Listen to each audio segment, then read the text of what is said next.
flood disaster in Kankia, Kusada, Ingawa Federal Constituency of Katsina State. Note that the torrential rainfall of 17th of June 2019 flooded the following areas in my constituency.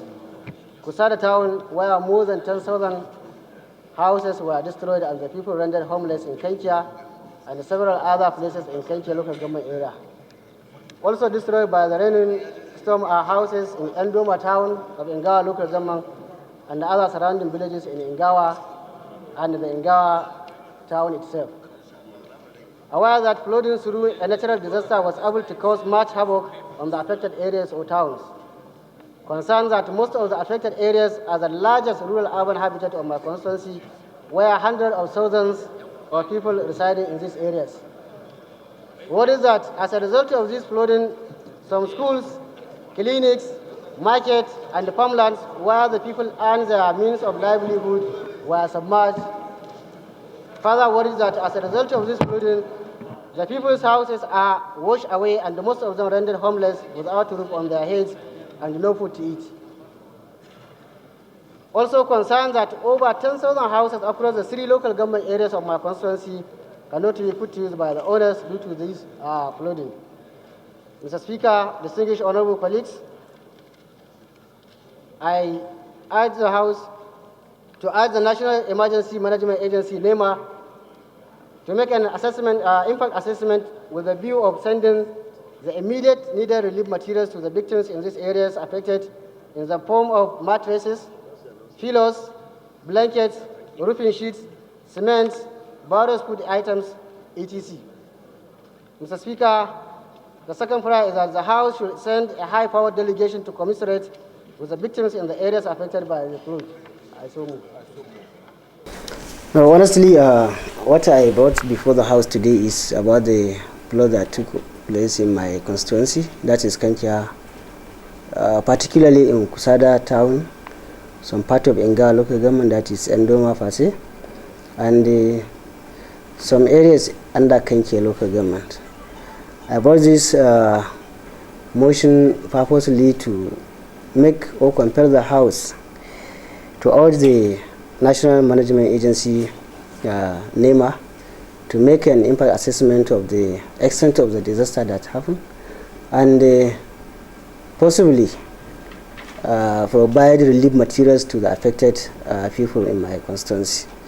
And I brought the matter under matter of urgent public importance, which my colleagues do me a favor by accepting it as such, and it has been accepted by the House and it has been adopted. Even though committees have not been constituted, but the clerks is there on the table. When the House accepted anything to that matter, they can still communicate to the concerned agency, that is any MDA that is concerned with the matter. The clerk can be authorized to communicate with them on the urgency of that matter. No, this is the starting point. As a lawmaker, as a representative of the people, my primary constituency when I came to Abuja is the Honorable House. So unless I come to the Honorable House, presented the issue, and the House accepted it as I presented it, then I can have now the go ahead to reach out to NEMA, the ecological, and whatever agency is concerned with such issues. So I think the best thing to do is to present it before the House before taking it to any other place. Or know about it now? You know, in the northern part, though we have this erosion issue persistently, but in our own case, in our own area, the state government has done its best by providing drainages to the affected towns. But you see, when we say it's a natural disaster, you can't predict when it will come. So I think this is the first time we experience such a disaster at that magnitude. That's why I bring it before the Honorable House. You know, this is the beauty of the Parliament. You cannot always have a one voice in the Parliament. Anytime something came up, some people might go for and some might go against it. And what transpired, I believe you are referring to what happened yesterday and today concerning the issue of leadership. It's a prerogative power of the party whether the minority or the majority to present their own leader. But what happened yesterday is a mix of misunderstanding, I can see. Because the law says the minority parties in the House, no matter their number, not just one party, should sit down together and present their own leadership. And the majority party should do the same. So in case one party hijacks the system, in case of the minority, if one party hijacks the system, the others can raise their voice so that necessary things should be done to ensure that the right thing is done.